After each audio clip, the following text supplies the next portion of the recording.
Assalamualaikum warahmatullahi wabarakatuh. Bismillahirrahmanirrahim. Alhamdulillahi wa kafa.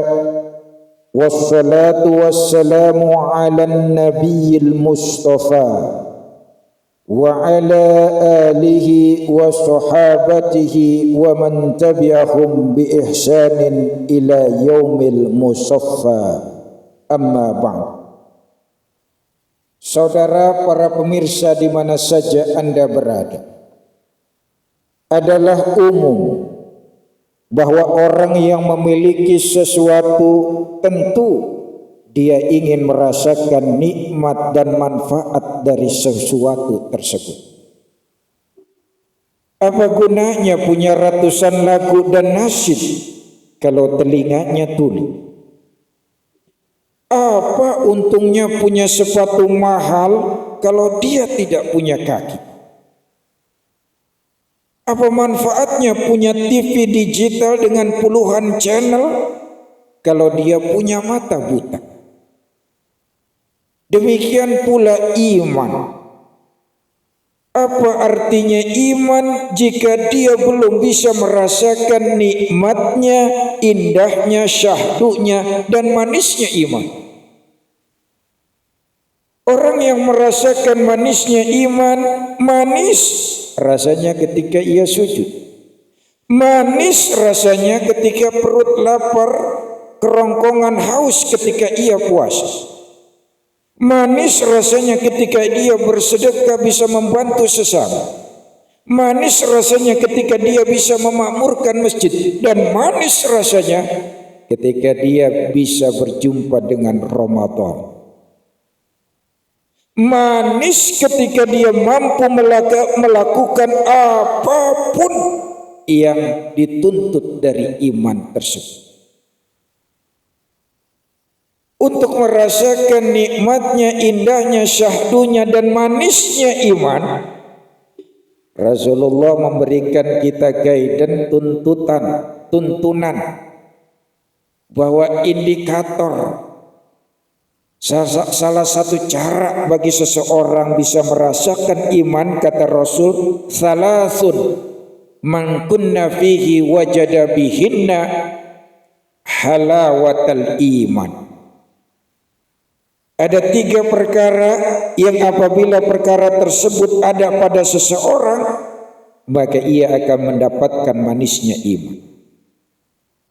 Apa 3 perkara tersebut? Yang pertama, man kana Allahu wa rasuluhu ahabba ilaihi mimma siwahuma. Yakni barang siapa yang Allah dan Rasulnya lebih ia cintai daripada selain keduanya. Seseorang yang cinta kepada Allah dan Rasulnya di atas segalanya, dialah yang bisa merasakan manisnya iman. Saudara, kita diberikan hati, dalam hati bertumpu sejuta rasa, dan apa yang dominan di hati biasanya itulah yang menjadi dominan kecenderungan kita. Bahwa kita cinta harta benda, tentu. Kita cinta pangkat jabatan dan tahta, wajar. Kita cinta tanah air ibu pertiwi, bagian dari iman. Kita cinta anak istri, perlu. Dan agama tidak melarang apapun yang kita cinta itu, silakan.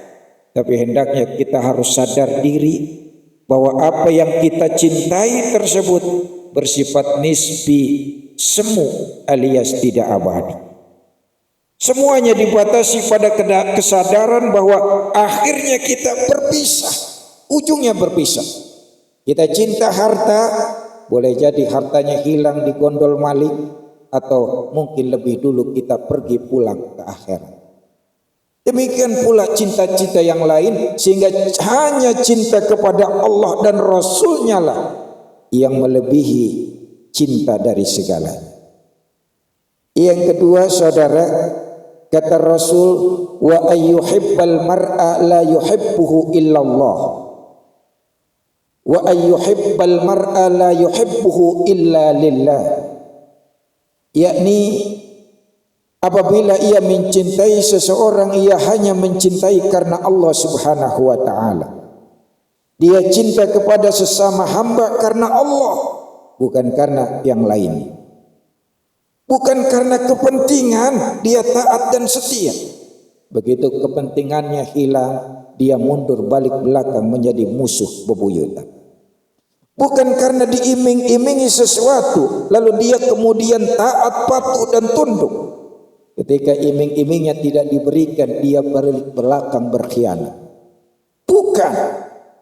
Orang yang bisa merasakan cintanya iman, manisnya iman, dia cinta kepada sesama atas dasar cintanya kepada Allah Subhanahu wa taala. Atas dasar lillah, karena Allah Subhanahu wa taala. Dan apapun yang kita lakukan karena Allah, insya Allah berakhir indah dan barokah. Tetapi biasanya apapun yang kita lakukan bukan karena Allah, dia berakhir kecewa dan menderita. Yang ketiga, saudara, kata Rasul, orang yang bisa merasakan nikmat dan manisnya iman adalah wa ayyakraha ayyauda fil kufri ba'da an anqadhahu Allahu minhu kama yakrahu ayyuqzafa finnar, yakni ia benci untuk kembali kepada kekufuran setelah Allah menyelamatkannya, sebagaimana ia benci untuk dilemparkan ke dalam neraka. Jadi indikator yang ketiga orang bisa merasakan manisnya iman, yakni dia tidak suka kepada kebatilan, kemungkaran, kemaksiatan dan kezaliman, sebagaimana dia benci ketika dicampakkan ke dalam neraka. Sebagaimana dia benci masuk ke dalam neraka, begitulah dia benci kepada kebatilan, kemaksiatan dan kezaliman.